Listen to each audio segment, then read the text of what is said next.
महाराष्ट्रातील सर्व विद्यार्थ्यांना मनापासून नमस्कार. विद्यार्थी मित्र हो, आपण जर टीईटी पेपर 1 आणि पेपर 2 देत असाल,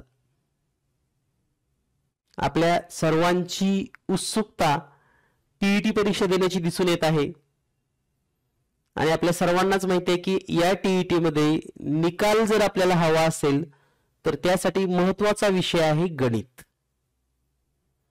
कारण इतर विषय आपण वाचन करून पण अभ्यास पूर्ण करू शकतात, कारण आपण वेगवेगळ्या स्पर्धा परीक्षा देत आहात आणि वेगवेगळ्या स्पर्धा परीक्षा देत असताना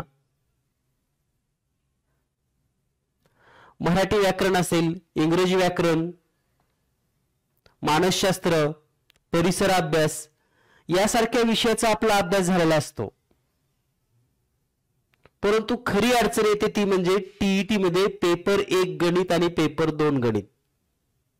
असं का होतं तर बऱ्याच वर्षाचा आपला गॅप आहे. म्हणजे या ठिकाणी हा व्हिडिओ पाहत असलेल्यापैकी जवळपास 80% विद्यार्थ्यांचं डीएड बीएड होऊन 4 वर्ष 5 वर्ष, काही जणांना 10-10 वर्ष झालेत. आणि मग आता गणिताचा अभ्यास जर करायचा म्हटलं तर मग प्रत्येक घटक बेसिक पासून समजणं गरजेचं आहे. आधीच विनाकारण गणिताबद्दल गैरसमज आहेत की गणित खूप अवघड विषय आहे, तर गणित हाच सर्वात सोपा विषय आहे. आणि तो सोपा कसा आहे हे जर पाहायचं असेल तर आपण जीनियस मॅथ सोबत गणित शिकायला सुरुवात करा. नक्कीच तुम्हाला जगातील सर्वात सोपा विषय गणित आहे हे लक्षात येईल. टीईटी पेपर 1 आणि पेपर 2 चा जर विचार केलात तर गणित या विषयासाठी 30 गुण आहेत, परंतु 30 पैकी 30 गुण किंवा 25 पेक्षा जास्त गुण जर तुम्ही गणितामध्ये घेतलात तर नक्कीच तुमचा स्कोर आणि तुम्ही 90+ म्हणजेच 90 पेक्षा जास्त गुण तुम्हाला मिळू शकतात. त्यामुळे गणितावर विशेष फोकस देणं गरजेचं आहे. दुसरी महत्त्वाची गोष्ट म्हणजे जीनियस मॅथने टीईटी साठी क्लासेस सुरू केलेले आहेत. हे क्लासेस झूम मीटिंगद्वारे लाईव्ह घेतले जातात. यामध्ये गणित हा विषय दररोज 1 तास शिकवला जाणार आहे, कारण गणिताचा सराव खूप महत्त्वाचा आहे. गणिताबरोबर इतर विषय जसे की मराठी व्याकरण, इंग्रजी व्याकरण, मानसशास्त्र, परिसर अभ्यास, पेपर 2 साठी विज्ञान, सामाजिक शास्त्र या सर्व घटकाच्या आपणास रेकॉर्डिंग्ज उपलब्ध करून दिल्या जाणार आहेत, जेणेकरून आपण आपल्या वेळेनुसार कधीही या रेकॉर्डिंग पाहू शकतात, आपला अभ्यास करू शकतात. त्याचबरोबर इतर विषयाच्या नोट्स पण आपणास उपलब्ध केल्या जातील. त्यामुळे जीनियस मॅथ हा एक बेस्ट पर्याय टीईटी पास होण्यासाठी आपल्याकडे उपलब्ध असून यापूर्वी हजारो विद्यार्थी टीईटी पास झालेत, याचा आपण स्वतः साक्षीदार आहातच. तर आजच्या व्हिडिओमध्ये आपण गणित याविषयी घटकाप्रमाणे विश्लेषण पाहणार आहोत आणि लवकरच आपण इतर विषयाचं पण मराठी, मानसशास्त्र, परिसर अभ्यास, इंग्रजी याचं पण घटक वाईज विश्लेषण आणि त्याचे व्हिडिओ रेकॉर्डिंग स्वरूपामध्ये ऍप मध्ये तुम्हाला उपलब्ध करून दिले जातील. तर टीईटी पेपर 1 आणि पेपर 2 साठी जर आपण गणिताचा विचार केला तर टीईटी पेपर 1 तर जवळपास मॅक्झिमम विद्यार्थी देणार आहेत, पण काही विद्यार्थी पेपर 2 देणार आहेत. त्यांच्यासाठी मी हे सांगेन की जर तुम्हाला टीईटी पेपर 2 मॅथ शिकायचं असेल तर टीईटी पेपर 1 मधलं सर्व मॅथ आलं पाहिजे. म्हणजे टीईटी पेपर 1 मधलं मॅथ न शिकता डायरेक्ट आपल्याला 2 नंबरचं मॅथ शिकता येणार नाही. त्यामुळे टीईटी पेपर 1 हे गणित आपण आधी पूर्ण शिकणार आहोत आणि जे काही अवघड घटक आहेत ते आपण 2 साठी सेपरेट तासिका घेणार आहोत. तर पाहूयात टीईटी पेपर 1 आणि पेपर 2 साठी गणिताचे कोणते घटक आहेत. तर गणितामध्ये जो अभ्यासक्रम आहे गणिताचा, त्याचे जे मुख्य घटक आहेत यामध्ये या ठिकाणी आपल्याला दिलेले सर्व घटक आपण वाचू शकतात. यातील पहिला घटक आहे संख्याज्ञान, दुसरा अपूर्णांक, तिसरा संख्यावरील क्रिया, चौथा व्यावहारिक गणित, पाचवा भूमिती, सहावा महत्तमापन, सातवा बीजगणित, आठवा आलेख आणि नववा उच्च गणित. तर हे मेन टॉपिक आहेत, मेन टॉपिक. मेन टॉपिक काय म्हणतोय, कारण यामधील सब टॉपिक आणखी आपल्याला पाहिजेत. तर हे एकूण 9 मुख्य घटक आहेत आणि या 9 मुख्य घटकामध्ये आपण प्रत्येक घटकाचे या ठिकाणी विश्लेषण पाहणार आहोत. म्हणजे संख्याज्ञानमध्ये कोणते घटक दिलेले आहेत, संख्याज्ञानमधील घटक आपल्याला माहिती झाले. त्यानंतर मग अपूर्णांकामध्ये कोणते घटक आहेत, संख्यावरील क्रिया, व्यवहारिक गणित, भूमिती, महत्तमापन, बीजगणित, आलेख आणि उच्च गणित. तर असे हे 9 मुख्य उपघटक आहेत. किती? 9. आता तुमच्या मनामध्ये प्रश्न आला असेल की 9 जर हे मेन घटक असतील तर यामध्ये सब घटक काय आहेत पाहणार आहोत. आणि पेपर 1 आणि पेपर 2 साठी जवळपास हेच घटक आहेत. यामध्ये फक्त प्रश्नांची काठिण्य पातळी वाढवली जाते. तर या ठिकाणी जो पुढचा घटक आहे, जो पहिला घटक आपण पाहणार आहोत, संख्याज्ञान. तर या संख्याज्ञानमध्ये पुन्हा जवळपास 5 उपघटक आहेत. यामध्ये पहिला आहे संख्यांचे प्रकार. यामध्ये समसंख्या, विषम संख्या, नैसर्गिक संख्या, पूर्ण संख्या, पूर्णांक संख्या, मूळ संख्या, संयुक्त संख्या, जोडमूळ संख्या, सहमूळ संख्या, त्रिकोणी संख्या, वर्ग संख्या, घन संख्या यांचे प्रकार आणि त्यांचे गुणधर्म आपल्याला अभ्यासायचे. आणि हा घटक आपण संख्याज्ञान यामध्ये पाहणार आहोत. त्यानंतर जो दुसरा घटक आहे तो म्हणजे संख्या विस्तार. मग या संख्या विस्तार मध्ये काय आहे, तर संख्या विस्तार मध्ये संख्यांचं विस्तारित रूप, संख्यांची स्थानिक किंमत, संख्याची म्हणजेच अंकांची दर्शनी किंमत घातांकाच्या रूपामध्ये, त्याचबरोबर गुणाकाराच्या स्वरूपामध्ये संख्यांचा विस्तार कसा केला जातो हे आपण पाहणार आहोत. तिसरा घटक आहे संख्यावरील क्रिया. आता संख्यावरील क्रिया म्हणजे काय, तर संख्यावरील क्रिया म्हणजे वेगवेगळी गणित, जसे की संख्या दिल्या जातात आणि आपल्याला असं सांगितलं जातं की 2 संख्यांच्या वर्गाची बेरीज इतकी आहे, एक संख्येची दुप्पट दुसऱ्या संख्येच्या इतके आहे, किंवा असे जे सहसंबंध असतात यामध्ये बेरीज, वजाबाकी, गुणाकार, भागाकार या सर्व क्रिया आपल्याला शिकायला मिळतात. त्यानंतर चौथा घटक आहे संख्या रेषा. आता संख्या रेषा हा घटक परीक्षेला विचारला गेलेला नाही आतापर्यंत, परंतु संख्या रेषेवर काही सोपे प्रश्न आले तर आपल्याला सोडवता आले पाहिजेत म्हणून आपण संख्या रेषा पण शिकणार आहोत. आणि पाचवा घटक आहे रोमन संख्या. रोमन संख्येवर एक प्रश्न हमखास. तर इतकं बारकाईने विश्लेषण घटक आणि उपघटकानुसार आपण या ठिकाणी पाहत आहात. यानंतर जो दुसरा घटक आहे तो म्हणजे अपूर्णांक. अपूर्णांक म्हणलं की बऱ्याच विद्यार्थ्यांना थोडं टेन्शन येतं. अपूर्णांकाचं वाचन, लेखन, त्याच्यावरच्या क्रिया, बऱ्याच गोष्टी आहेत. पण अजिबात घाबरू नका. तुमचं 10 वर्ष जरी शिक्षण झालं नसेल, डीएड होऊन 10 वर्ष झालं असेल, 12 वर्ष झालं असेल, 5 वर्ष झालं असेल, 4 वर्ष झालं असेल, किंवा काही विद्यार्थ्यांना गणिताबद्दल गोडी नसेल, तर तुम्हाला 100% गणित आलं पाहिजे आणि गणिताची कायमची गोडी लागली पाहिजे, हा विश्वास या जीनियस मॅथमुळे तुम्हाला मिळणार आहे. तर अपूर्णांकामध्ये अपूर्णांकाचं वाचन लेखन, यामध्ये अपूर्णांकाचं वाचन लेखन मध्ये दशांश अपूर्णांक, व्यवहारिक अपूर्णांक, सर्वच प्रकार. त्यानंतर अपूर्णांकावरील क्रिया. अपूर्णांकावरील क्रिया या घटकामध्ये अपूर्णांकाची बेरीज, वजाबाकी, गुणाकार, भागाकार आणि त्याच्यावरचे जे काही ट्रिकी क्वेश्चन असतात ते सर्व. त्यानंतर अपूर्णांक व दशांश अपूर्णांक. पहा, अपूर्णांक आणि दशांश अपूर्णांकाचा काय संबंध आहे, एकमेकाचं कन्वर्ट कसं होतं. दशांश अपूर्णांकाचा असेल तर त्यांची बेरीज कशी केली जाते, त्यांची वजाबाकी कशी केली जाते, या सर्व बाबीचा अभ्यास आपल्याला या घटकामध्ये शिकायचा आहे. त्यानंतर पुढचा घटक आहे अपूर्णांकाचे रूपांतर. पूर्णांकयुक्तचे दशांश, दशांशचं अपूर्णांकात, साध्या अपूर्णांकाचं पूर्णांकयुक्त मध्ये, हे सर्व रूपांतर आपण शिकणार आहोत. त्याचबरोबर अपूर्णांकाच्या ट्रिक्स, काही ट्रिकी क्वेश्चन आहेत जे सेकंदामध्ये सुटतात आणि मग हे अपूर्णांकामध्ये कोणते घटक आहेत हे आपल्याला समजून घ्यायचं आहे. त्याचबरोबर अपूर्णांकाचा लसावी मसावी काढणे. आता लसावी मसावी संख्यांचा कसा काढायचा माहितीये, पण अपूर्णांकाचा कसा काढायचा याची ही ट्रिक्स आपल्याला शिकवली जाईल. यानंतर जो आपला पुढचा घटक आहे, या घटकामध्ये आपण पाहणार आहोत संख्यावरील क्रिया.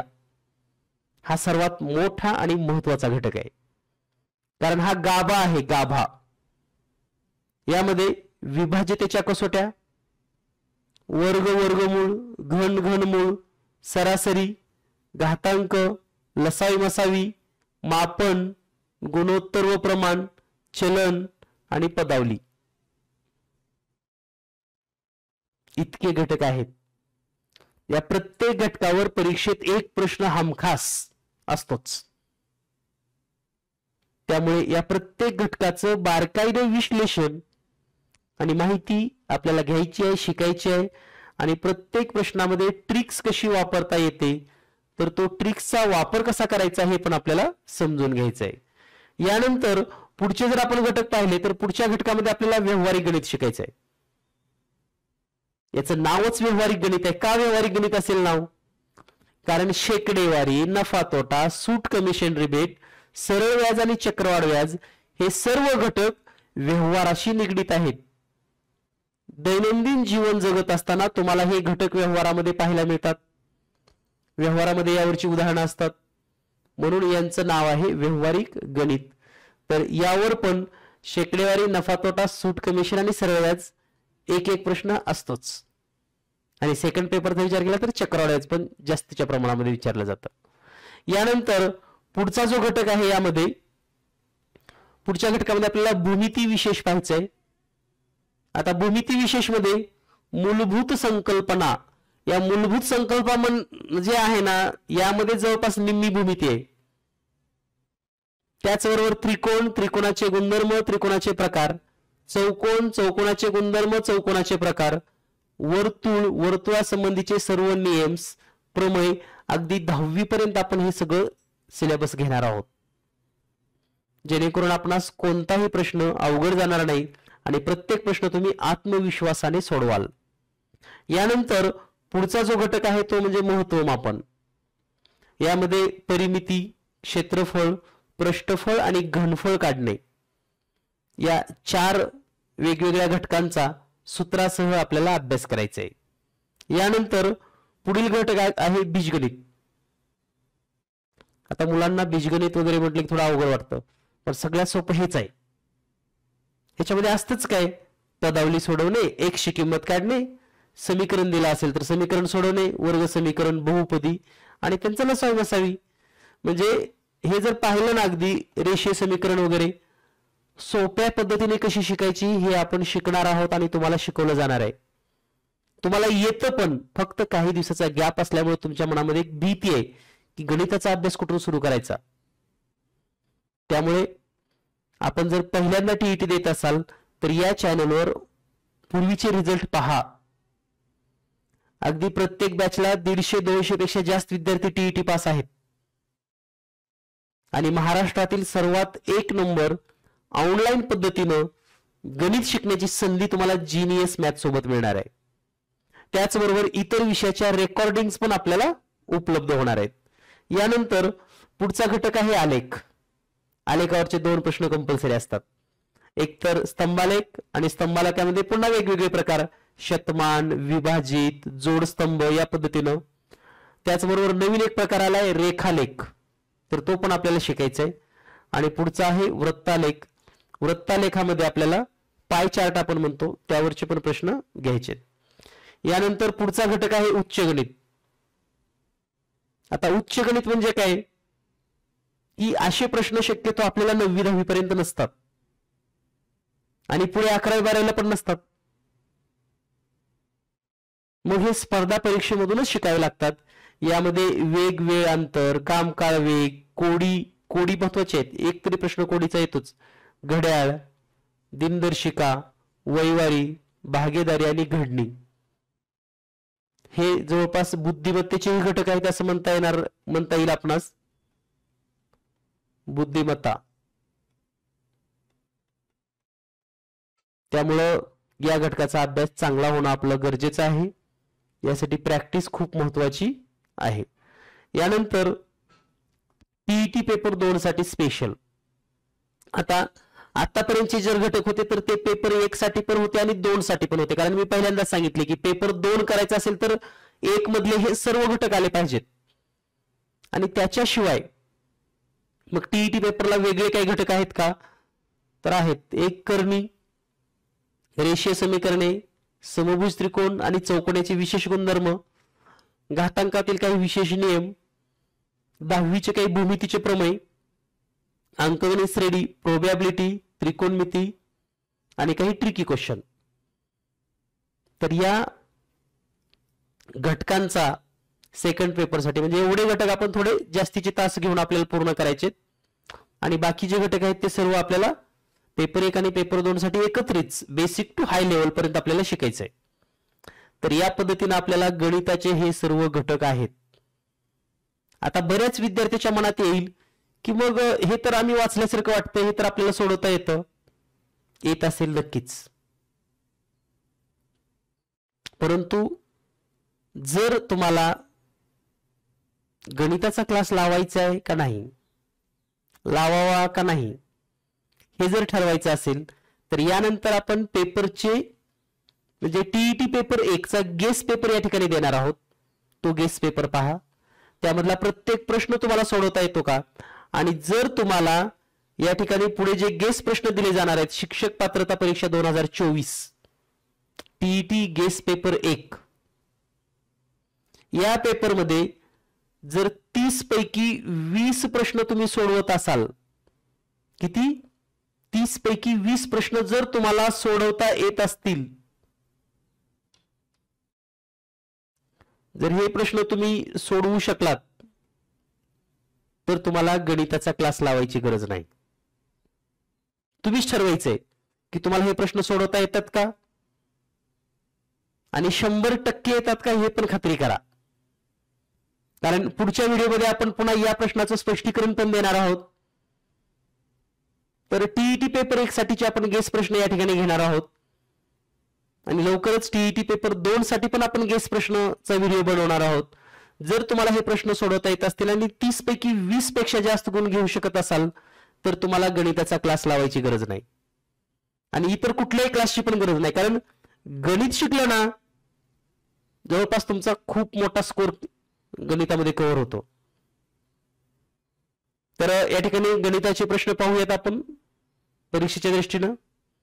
तर टीईटी पेपर 1 मधील या ठिकाणी सराव प्रश्न, गेस पेपर, शिक्षक पात्रता परीक्षा.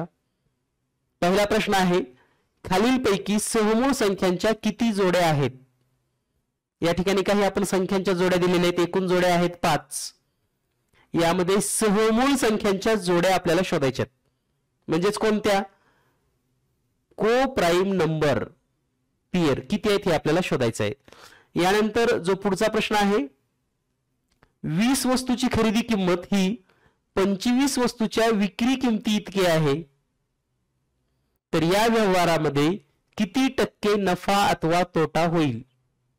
पहा, 20 वस्तूची खरेदी किंमत दिली आहे, ही 25 वस्तूच्या विक्री किमती इतकी आहे, तर या व्यवहारामध्ये किती टक्के नफा किंवा तोटा होईल. यानंतर पाहूया आपण प्रश्न क्रमांक 3, दोन संख्यांचा गुणाकार या ठिकाणी दिलेला आहे आणि त्यांच्या बेरजेचा वर्ग. तर प्रश्न आहे, दोन संख्येच्या बेरजेचा वर्ग 1764 असून त्या दोन संख्यांचा गुणाकार आहे 405, तर त्या संख्यामधील फरक किती असेल. म्हणजे आपल्याला दोन संख्या शोधायच्या आहेत, त्यांची बेरीज करायची आहे, त्याचा वर्ग येतो 1764 आणि गुणाकार येतो 405, आणि हा प्रश्न अगदी 30 सेकंदामध्ये कसा सोडवायचा हे आपण आपल्या क्लासमध्ये शिकणार आहोत. आणि हे ट्रिक नुसार सोडवला तरच आपल्याला याचा फायदा होणार आहे, नाहीतर मला गणित येतं आणि गणिताचेच प्रश्न सोडवायला 1 तास लागत असेल तर पेपर कसा सुटणार. त्यामुळे ट्रिक्स महत्त्वाच्या आहेत. यानंतर प्रश्न क्रमांक 4 पाहूयात. प्रश्न क्रमांक 4 आहे, 21 ते 90 पर्यंतच्या समसंख्या व विषम संख्या यांच्या बेरजेतील फरक किती. पहा, 21 ते 90 पर्यंतच्या सर्व समसंख्यांची बेरीज आणि विषम संख्येची बेरीज यामध्ये कितीचा फरक आहे असा प्रश्न या ठिकाणी आहे, आणि हा ट्रिक्सना आपण सोडवू शकतात. यानंतर पाहूया आपण प्रश्न क्रमांक 5. प्रश्न क्रमांक 5 आहे 285.45 या संख्येतील दशांश व शतांश स्थानावरील संख्यांच्या स्थानिक किमतीतील फरक किती? पहा 285.45 या संख्येतील दशांश व शतांश स्थानातील संख्यांच्या स्थानिक किमतीतील फरक किती आहे? यानंतर पाहूयात आपण प्रश्न क्रमांक 6. प्रश्न क्रमांक 6 आहे राधाचा 8वा वाढदिवस 20 मार्च 2020 रोजी शुक्रवारी साजरा झाला. राधाचा 8वा वाढदिवस 20 मार्च 2020 रोजी शुक्रवारी साजरा झाला तर तिचा जन्मदिवस कोणत्या वारी असेल? जन्मदिवशी तिचा कोणता वार असेल असा हा प्रश्न आहे.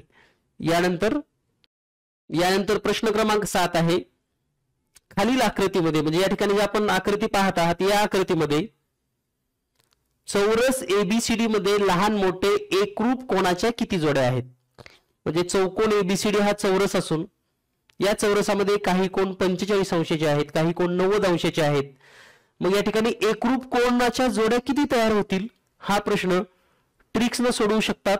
पहा प्रयत्न करा येतो का. यानंतर पाहूया आपण पुढील प्रश्न. यानंतर पुढचा प्रश्न आहे प्रश्न क्रमांक 8. प्रश्न क्रमांक 8 आहे 2 मीटर उंची व 70 सेमी त्रिज्या असलेल्या वृत्तचित्ती आकाराची पाण्याची टाकी एका नळाने अर्धा तासामध्ये 1/8 भाग भरते. म्हणजे ज्या टाकीची उंची 2 मीटर आहे, त्रिज्या 70 सेमी आहे, जर अर्धा तास पाणी चालू केलं तर ती टाकी 1/8 भाग भरते. याप्रमाणे आणखी 1 तास टाकी भरल्यास भरायची आपल्याला. तर भरल्यास उर्वरित भागात किती लिटर पाणी मावेल? म्हणजे उर्वरित भाग जो असणार आहे टाकीचा शिल्लक त्याच्यामध्ये किती लिटर पाणी मावेल हा या ठिकाणी प्रश्न आहे. यानंतर प्रश्न क्रमांक 9. प्रश्न क्रमांक 9 आहे काही पेट्या म्हणजे पेटी, काही पेट्यामध्ये समान संख्येने पुस्तके ठेवायची आहेत. प्रत्येक पेटीमध्ये 12 किंवा 18 किंवा 25 पुस्तके ठेवली. प्रत्येक वेळी शेवटच्या पेटीमध्ये 4 पुस्तके कमी पडतात तर पुस्तकाची एकूण संख्या किती असू शकेल हा या ठिकाणी प्रश्न आहे. म्हणजे जर आपण काही पेट्यामध्ये पुस्तके ठेवले, 12 ठेवले, सर्व पेट्यामध्ये 12 ठेवले, सर्व पेट्यामध्ये 18 ठेवले, सर्व पेट्यामध्ये 25 ठेवले तर शेवटच्या पेटीमध्ये 4 पुस्तकं कमी पडतात. मग पुस्तकं किती असतील हा प्रश्न आहे. यानंतर प्रश्न क्रमांक 10. खालीलपैकी सर्वाधिक अंतर कोणतं आहे? म्हणजे सर्वात जास्त अंतर कोणतं आहे? जसे की पहिला आहे 20 हेक्टोमीटर, दुसरं 1000 सेंटीमीटर, तिसरं 500 मीटर आणि चौथं 250 डेसिमीटर. तर यामध्ये सर्वाधिक अंतर लांब अंतर कोणतं आहे हे आपल्याला शोधायचं आहे. यानंतर प्रश्न क्रमांक 11. एक घड्याळ प्रत्यक्ष 6:25 ही वेळ दाखवतं तर हीच वेळ पाण्यामध्ये किती दाखवेल? म्हणजे पहा घड्याळाचे जे काटे असतात भिंतीवरचं घड्याळ, समजा घड्याळाचे काटे 6:25 झालेत आणि जर आपण त्याची पाण्यातली आकृती शोधली वॉटर इमेज तर त्याच्यामध्ये किती वाजलेले दिसतील असं आपल्याला शोधायचंय. याला पण एक ट्रिक्स आहे. यानंतर पुढचा प्रश्न आहे प्रश्न क्रमांक 12. या प्रश्नामध्ये आपल्याला सांगितले 8, 4, 0 आणि 5 ही 4 अंक एकदाच वापरून 4 अंकी किती समसंख्या तयार होतील? पहा मी काय म्हणतोय 8, 4, 0 आणि 5 ही 4 अंक एकदाच वापरायची आणि 4 अंकी किती समसंख्या तयार होतात हे आपल्याला शोधायचं आहे. यानंतर प्रश्न क्रमांक 13. 72 ही संख्या 93 वेळा घेऊन गुणाकार केल्यास गुणाकाराच्या संख्येच्या एकक स्थानी कोणता अंक येईल? म्हणजे 72 गुणिले 72 गुणिले 72 गुणिले 72 असं 93 वेळा करायचंय आणि जे उत्तर असेल त्या उत्तराचा एकक युनिट प्लेस काय असेल हे आपल्याला सांगायचंय. यानंतर प्रश्न क्रमांक 14. 2000 या संख्येस एकूण किती विभाजक आहेत? म्हणजे काय शोधायचंय तर 2000 ला किती संख्याने भाग जातो हे आपल्याला शोधायचंय. यानंतर प्रश्न क्रमांक 15. एका वर्तुळात 10 बिंदू समान अंतरावर असून त्यापैकी कोणतेही 3 बिंदू जोडून किती त्रिकोण काढता येतील? म्हणजे एक वर्तुळ घेतले, त्या वर्तुळावर 10 बिंदू आहेत आणि ते समान अंतरावर बिंदू आहेत, ते जोडायचेत आपल्याला एकमेकाला आणि ते 3 बिंदू त्याच्यापैकी कोणते पण 3 बिंदू जोडून किती त्रिकोण काढता येतील असा हा प्रश्न आहे. हा पण प्रश्न ट्रिकने सुटतो आणि परीक्षेमध्ये आलेला प्रश्न आहे असा. यानंतर पुढचा प्रश्न आहे, समभुज चौकोन एबीसीडी मध्ये कर्ण बीडी 24 एकक, कर्ण एसी 32 एकक असेल तर चौकोनाची परिमिती काढा. आकृती तुमच्या समोर आहे, दोन्ही कर्णाची लांबी दिलेली आहे आणि आपल्याला चौकोनाची परिमिती शोधायची आहे. यानंतर प्रश्न क्रमांक 17. खालील आकृतीचे निरीक्षण करून कोण AOC चे माप काढायचे. तर या ठिकाणी AOC म्हणजे हा कोण आपल्याला शोधायचा. पहा AOC, कोण AOC चं माप आपल्याला शोधायचं आहे. यानंतर प्रश्न क्रमांक 18. कृष्णा मोटरसायकलने ताशी 60 किलोमीटर वेगाने काही वेळामध्ये 420 किलोमीटर अंतर प्रवास करतो. मोटरसायकलचा ताशी वेग पूर्वीच्या 3/10 पट वाढवला, म्हणजे आधी जेवढा वेग आहे त्याच्या 3/10 पट वाढवला तर तो तेवढ्याच वेळामध्ये किती प्रवास करेल? तो तेवढ्याच वेळामध्ये किती प्रवास करेल असा सिंपल असा हा प्रश्न आहे. यानंतर पाहूया पुढचा प्रश्न. प्रश्न क्रमांक 18. खालीलपैकी कोणती संख्या 36 ने विभाज्य नाही? म्हणजे खालीलपैकी ज्या 4 पर्याय दिलेत आपणास यामध्ये कोणत्या संख्येला 36 ने भाग जात नाही हे आपल्याला शोधायचं आहे. यानंतर प्रश्न क्रमांक 20. एका शेतीतील विहिरीवरील पाण्याचा पंप म्हणजे मोटर, पाण्याची जी मोटर असते, पहिल्या दिवशी 3 तास 48 मिनिट, दुसऱ्या दिवशी 5.2 तास सुरू होता, तर दोन्ही दिवसातील पंप सुरू असण्याच्या कालावधीमधील फरक किती? म्हणजे पहिल्या दिवशी किती मोटर चालली आणि दुसऱ्या दिवशी किती मोटर चालली या वेळेमधला फरक आपल्याला या ठिकाणी शोधायचा आहे. यानंतर पुढचा प्रश्न अतिशय सोपा आणि विचार करायला लावणारा हा प्रश्न आहे. संपूर्ण गोलाचे पृष्ठफळ 616 स्क्वेअर सेंटीमीटर असेल तर अर्धगोलाचे संपूर्ण पृष्ठफळ किती असेल? पहा, संपूर्ण गोलाचं दिलंय 616, आपल्याला विचारले कोणाचं? अर्धगोलाचं, तर ते पर्यायामध्ये शोधा. यानंतर प्रश्न क्रमांक 22. अणूचे वय रेणूच्या वयाच्या 1/2 पट आहे. अणूचं वय रेणूच्या वयाच्या 1/2 पट आहे. आणखी 6 वर्षानंतर म्हणजे आफ्टर 6 इयर अणूचे वय रेणूच्या त्यावेळच्या वयाच्या म्हणजे जेव्हा 6 वर्षानंतर दोघीचं पण 7/6 पट असेल तर त्यांच्या वयामध्ये किती वर्षाचा फरक असेल? तर अणू आणि रेणूचं दोघांचं वय आपल्याला शोधावं लागेल आणि त्यांच्या वयातील फरक सांगावा लागेल. यानंतर पुढचा प्रश्न. एक वस्तू 12,400 रुपयास विक्री करून जेवढा नफा होतो, पहा, एक वस्तू 12,400 रुपयाला विक्री करून जेवढा नफा होतो त्याच्या दुप्पट तोटा ती वस्तू 2,800 रुपयास विक्री केल्यास होतो, तर वस्तूची खरेदी किंमत किती असेल? तर या ठिकाणी आपण पर्याय पाहू शकतात. पर्याय क्रमांक 1 आहे 9,200, पर्याय क्रमांक 2 15,600, पर्याय क्रमांक 3 9,600 आणि 4 नंबरचा पर्याय आहे 15,200. यानंतर पाहूया आपण पुढील प्रश्न. पुढचा प्रश्न आहे सोडवा. या ठिकाणी एक पदावली दिलेली आहे. अपूर्णांक, पूर्णांकयुक्त अपूर्णांकाची उदाहरण आहेत आणि याचे 4 पर्याय पण दिलेत, तर योग्य पर्याय शोधा आणि ही पदावली सोडवा. यानंतर पाहूया आपण प्रश्न क्रमांक 25. या ठिकाणी पण हे आपल्याला सोडवायचं आहे. एक पदावली दिलेली आहे. हे दोन्ही प्रश्न परीक्षेत आलेले आहेत, म्हणजे यासारखी प्रश्न आपल्याला विचारले जाणार आहेत हे लक्षात ठेवा. यानंतर पुढील प्रश्न. प्रश्न क्रमांक 26. भूखंडाच्या आकृतीचे निरीक्षण करून क्षेत्रफळ काढा. तर आकृती तुमच्या समोर आहे. हा पण प्रश्न परीक्षेमध्ये आला होता. यामध्ये ए बी आणि सी डी हे समांतर आहे. तर दिलेल्या आकृतीचं आपल्याला क्षेत्रफळ शोधायचं आहे. यानंतर प्रश्न क्रमांक 27. एका कोणाचा कोटी कोण व पूरक कोणाचे मापाची बेरीज 160 अंश असेल तर कोणाचे माप किती अंश असेल. म्हणजे एक कोण आहे, त्या कोणाचा पूरक कोण आणि कोटी कोण यांची बेरीज 160 आहे. कोणाचं माप आपणास शोधायचं आहे. यानंतर पुढचा प्रश्न.